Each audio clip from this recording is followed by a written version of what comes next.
here. Wonderful. All right, we'll give this another 10 seconds for the big switch, and then I would like that we give the attention to the stage over here. Fantastic.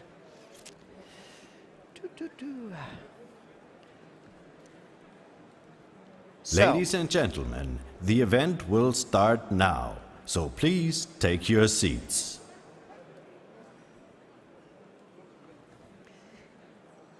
That's a very nice sounding man, isn't it? Ladies and gentlemen, the event will start now. So, let's just see if we can move the commotion over here off the stage, just so we can give the respect up here on stage. Okay, so let me give an introduction as to who we have got backstage ready to go. We have a really, really dynamic group, an incredible group that are here. I'm very excited because from the member of the board of management at Bosch, we have Stefan.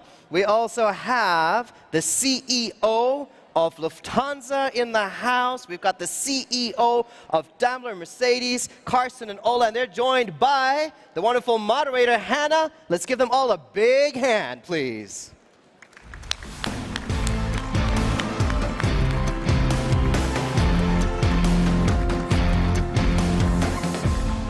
Thank you so much, Dan. Thanks. Great to have you all here. Welcome to this round, gentlemen. You don't need any further introduction, I would say, and we have the lovely topic of carbon-free mobility of people and goods. How do we get there? So to kick this interesting panel off with three different perspectives, three gentlemen that really are leading in their industry and that have something to tell and some great insights to share with you all. We want to kick it off by asking every single one of you for the question, what's the status quo? Where are we at right now with the transformation of the mobility? Is there transformation happening? Where are we at in each of your sectors? Let's start with you, Ola. Not only is the transformation happening, it's picking up speed. And I think we can see it if you walk around here at this IAA and you look at all the products, all the innovative products that the different companies are presenting, it feels like the future is already here now. And that is also true for Mercedes-Benz. We have sped up our ambition to put the company in a position to already by the end of the decade go 100% electric. We know that it's not just the product side that needs to be there. We'll take care of that, that infrastructure and other factors will play a very, very big role in the speed of adoption. But we believe it can be done. And if you go and visit us here, you will see that we have brought 4 world premieres, all electric, to this show. So it's happening. It's happening. Carsten. You know, I think also for our industry, which probably has been hit somewhat harder by this COVID issue and is still in it, nevertheless, this crisis has accelerated the transformation of our industry. So I think in our case, it's obvious that with no single technical solution in sight, transformation will be a puzzle of many things.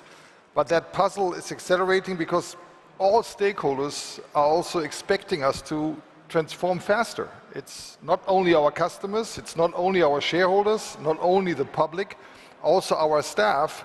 Whenever I talk to young people, and tend to see is the younger the more, they want our industry to transform faster to be more sustainable.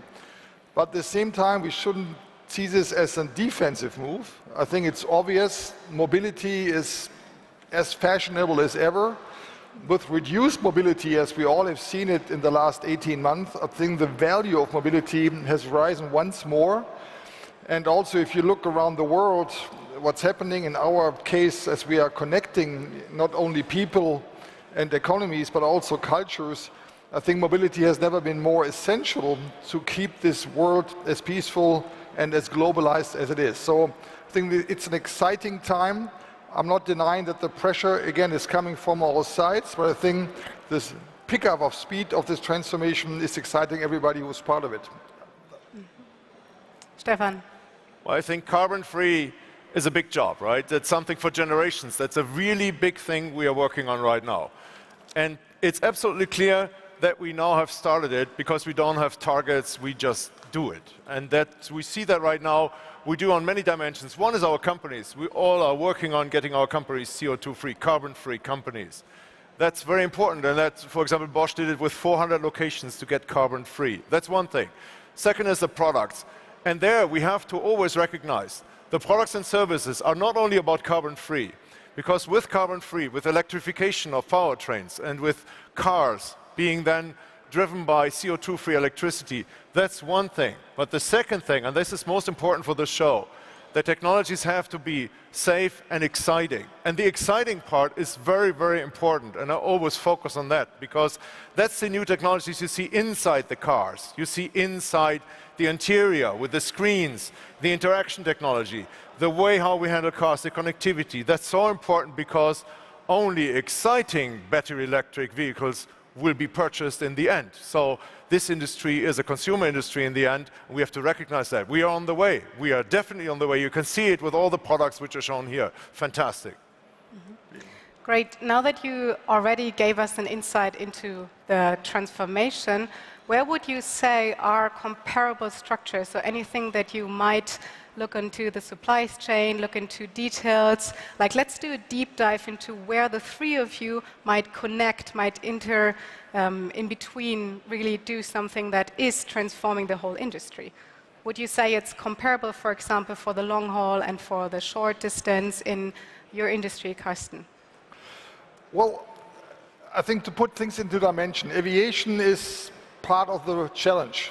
2.8% of global CO2 emissions are coming from aviation, but I think we are a much larger part of the solution. So I think it's not only about the reduction in general, it's also about which role can we play in the future.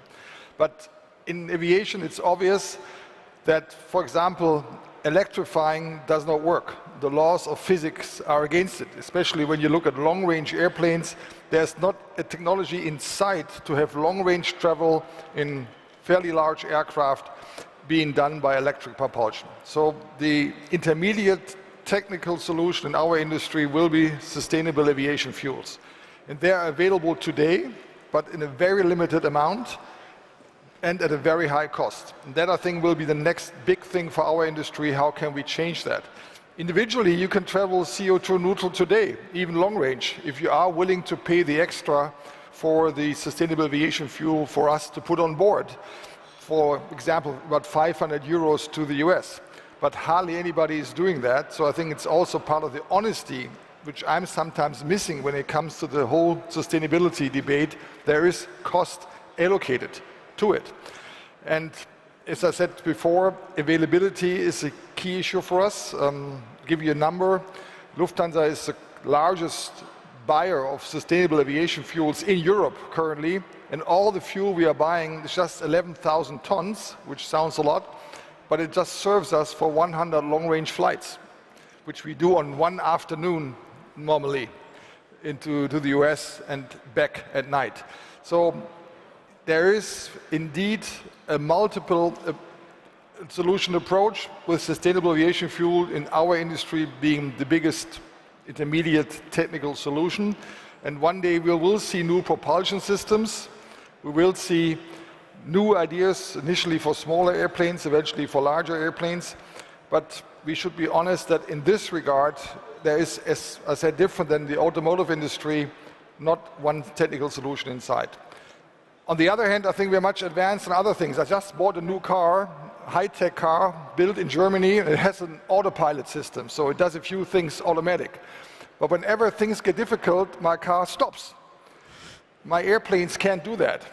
So I think when it comes to autonomous driving, using digitalization to enhance safety and security, there maybe aviation is a little bit ahead of the automotive industry, and we can learn from each other in that regard. So very exciting times, but the answer is innovation in technology, and that, I think, is what people like us, I think, need to bring across as a message to everybody, also in political exciting times like right now in Germany.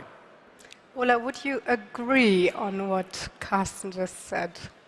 Of course, Carsten, we're going to try to prevent the car from stopping unannounced as well, although for an airplane it would have other consequences than maybe for a car. If we look at what's going on for us now, as far as automotive is concerned, electrification is the main path towards zero emission. On the R&D side and the new technologies, and just look at the products that you can see here at the show, it feels like we have made 10 years progress in the last 24 months. So the technological development curve here is very steep. Next to that, we have an industrialization task ahead of us. Only for our company, we presented at the end of July an accelerated strategy to take us to full electrification. What does that mean for Mercedes? More than 200 gigawatt hours of battery capacity. Some of that is installed already today, so we have started. But if you look at the whole industrial task towards the end of the decade, it is enormous. So here we're changing the footprint, the industrial footprint of a whole industry. Of course it can be done, but it's no small task. And as I said, next to the product side, we have to try to go in lockstep on the infrastructure side and push for charging infrastructure everywhere as fast as we can, so that there is no reason for a customer, because of convenience, not to buy an electric vehicle. Mm-hmm. Stefan, would you? Well, I would like to mention a different aspect. We all share one thing, that we are considering our people as our employees, but also our customers. This is a giant transformation. We're not talking just about a technical story. Well, I'm always excited about great functionality in vehicles, right? I'm always excited about carbon-free powertrains, yes. But in the end, we are running an industry. That's why we're here in a dialogue format. That's why we do this IAA different, because this is a task for society. We have to win people that they join us going this path. And we have obviously also to win our employees, because we are transforming their jobs. That's not an easy thing. That's something which is for sure also painful. That means we have to rebuild factories, close some and open other ones. And that's a transformation on the side of people, and that is sharing between all of us. We only can do this if we all join. And definitely it will not be a painless effort. This will cost something also to us, but I think it's worth it, because in the end we're doing this for this generation, but also for the next one. So we have to go. So Stefan, you're really pushing it into a very optimistic and very bright outlook. Why would you say the challenges that we may have faced, or that every industry has faced, are past and the future looks bright? What is the optimistic part? No, and the optimistic part, I believe, is we have all understood that we have to change something. Mm-hmm. And you see this here. I mean, many people said that this industry hasn't understood. Many people said that the people in the countries have not understood that there is change needed. But guess what? We want to give a signal which is clear that we understand, we want to change, we are starting the change. That doesn't mean that you can see us here now telling you that it has been done. That's not our job. We can't do that right now. It has not been done yet, but we will do it. And that's a promise I think we should give to each other. That doesn't only mean the management has to agree on each other that they do it. That means all participants in this entire industry and society have to agree on this. So I'm quite optimistic in that, because so far, I mean, we have not to decide that we don't want to stop climate change, right? I mean, that's not a decision we should take. And I think we have done that. We have taken the decision that we do a change. Mm-hmm. Carsten, would you say you're also that optimistic in that direction for the carbon-free mobility? Well, I am quite optimistic standing on a stage here in Germany that there's a huge energy coming from this place for the challenges we described. First of all, there's a very high awareness level in Europe. Not maybe in Germany quite as much as in Sweden or in Scandinavia, but for a global industry like yours and ours, we are definitely ahead when it comes to awareness. Then the answers to a high degree will come from technology and innovation. And also that is something where this part of the world is strong at. So I think these two things are playing in our favor.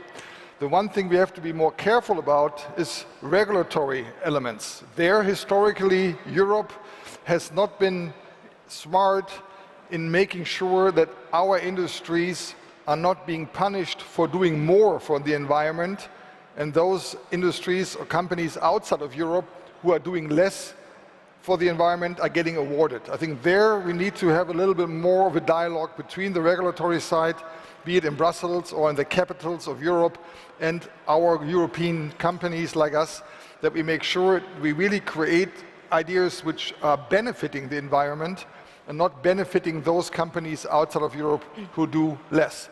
But let's also be self-confident. I mean, both industries, the most advanced cars in the world are engineered in this part of the world. The most advanced airplanes are engineered in Germany and France. So I think we have a great place to start from. But let's make sure that, again, not only as individual corporations, but also with the regulatory side, with the politicians, with an open dialogue, honest dialogue in the media, that we maintain that head start and don't fall behind. And again, honesty, I think, sometimes is missing when it comes to this, I think. So from your perspective, an honest dialogue is next. What would you say, Ola, is the next step? The next step is implementation and execution. As Carsten said, sense of urgency is there, but more than that, most big industrial companies have already made a strategic shift. And in my view, the only strategy that you can have is a strategy that ultimately takes you to a net zero position. So strategically, we have made up our minds. Capital allocation is going into the new technologies. The engineering resources are going into the new technologies. So the decision making, in my view, that is almost behind us. Now it's about execution and picking up speed, but also about synchronization, because many things need to happen when you have a paradigm shift of this magnitude. As I mentioned, you have the product, we'll take care of that, but you have the infrastructure. That's something where governments and industry need to work together. And all of this only works if we have an energy transition going on in the background as well. So the electricity that we need to propel our cars, or maybe green hydrogen that you need to produce synthetic fuels, that needs to come from a CO2-free source. And if you have all of these three things synchronized, more or less, then we can really make it happen. Then we can fulfill the Paris Climate Agreement, and then we will have a robust business model also on the other side of transformation. So there are a lot of reasons to be optimistic, but the attitude is now let's roll up our sleeves and kind of do the work. Just when you say then, what kind of time frame are we looking at? We have, for Mercedes, set ourselves very clear targets. With regard to CO2 neutrality, we picked, as part of our so-called Ambition 2039, 10 years ahead of the Paris Climate Agreement. Why? Because you have a car park that is in the market, and gradually you have to replace that car park. So our ambition is to be 10 years ahead of Paris, and 10 years ahead of that, we will put the company in a position where we can go 100% electric in all markets where that's feasible. So it's two really clear milestones, 2030 and 2039. Very clear numbers. Stefan, what's the next step?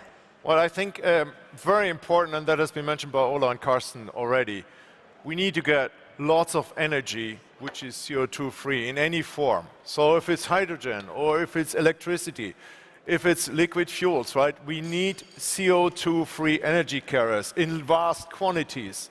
Then we can transform the continent really CO2 free with our lives still in a modern way, in a free way, still having a decision of choice. So that's a big task which is in front of us, and we need definitely help there. That's not something we can solve easily ourselves with these industries which are standing here on the stage. And also, I want to underline, for me very important is, we should not stop having great new ideas. So we should fertilize innovation, ideas, new things, because we will need it. Anything that can bring us technologically, idea-wise, further on to carbon-free living is welcomed and has to come. It's not over yet. The development has not stopped now, and now we just get it into place. No, with the technology we have now available today, we probably don't reach it so easily with 2050. That's what we said we want to do, or in Germany, maybe even 2045. We need more. We need better ideas, we need it cheaper, we need it more accessible, we need it more available to all people. So I would say, let's go on both front lines, more CO2-free energy carriers and more ideas. Then I think we're in good hands. More, Carsten? More. Also more? Yeah, well, our goal in our industry is to be carbon neutral net by 2050 and to be at 50% by 2030. But in our case, due to the laws of physics, it will be a net carbon zero industry. So we'll have the pillar of technology, the pillar of infrastructure, which Ola is correctly referring to, and in our industry we'll have the pillar of compensation and storage. Only those three combined will allow us to be net zero by 2050. This will require huge investments. So let me also tell you, I know that on behalf of the whole industry, both Stefan and Ola, you're paying a little bit more for air freight right now, but it's for a good cause. We invested for a clean planet. So gentlemen, on the last few seconds closing note, what will move us next? Short. What will move us next are zero-emission, intelligent vehicles that are fun to drive, clean, and smarter than ever before. Clear. Go ahead. What will move us next? Well, I think moving at all is as exciting as it always has been. I think that's part of the industry we are jointly in, be it mobility on the ground, mobility in the air, at different speeds. In the end, mobility is one of the issues which is driving modern economies, so let's do that in a cleaner way, but let's not give up the self-confidence that we are doing something great for the world and the times we live in. I think that's also part of the story for me. Absolutely. Stefan? I also think same dimensions. Sustainability will drive us. We will all join sustainability as a target. Safety will always be an issue. We don't want to be harmed. People want to live a safe life. And excitement. We will have to join an exciting new spirit on carbon-free living. That's definitely what joins us now, and that's the next steps. Absolutely. So we got a lot of work to do. Let's get to it. Thank you so much for this panel, and this is your applause. Thank you so much. Thank you.